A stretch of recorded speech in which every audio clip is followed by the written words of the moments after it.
ఎప్పుడూ చెప్పేది ఒకటే, మతం వ్యక్తిగతమైన విషయం. మతం వ్యక్తిగత విషయం, దాన్ని ఎవరి మీద రుద్దకండి. ఇప్పుడు మీరు ఇంటర్వ్యూకి వచ్చారు తల్లి, ఇప్పుడు ఇలా రమ్మని, ఓ పద్ధతిగా రమ్మని నేనేం చెప్పలేదు.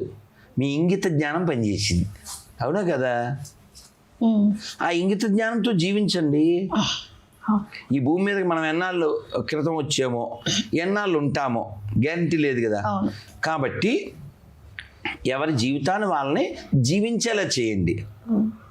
ఇంకొకరి మీదకి మీరు ఎక్కకండి, ఇంకొకరి మీదకి నువ్వు దాడి చేయకండి.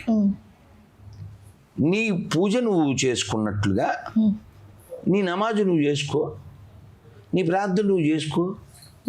ఒక హిందువుగా నేను, నువ్వు, ఇక్కడ 1 2 3 4 5 6 7 పీపుల్ ఉన్నాం ఇక్కడ.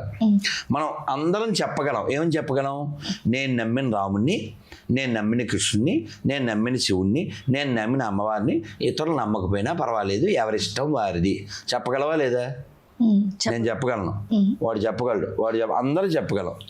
ఇదే మాట ముస్లింలు, క్రైస్తవులు చెప్పగలిగితే ప్రపంచం ప్రశాంతం అయిపోతుంది. అమ్మ అలా జరుగుద్దని ఆశిద్దాం. వాళ్ళలో కూడా మనుషులు ఉంటారు కాబట్టి ఆ మనుషులు ఆలోచిస్తారని ఆశిద్దాం, అంతే.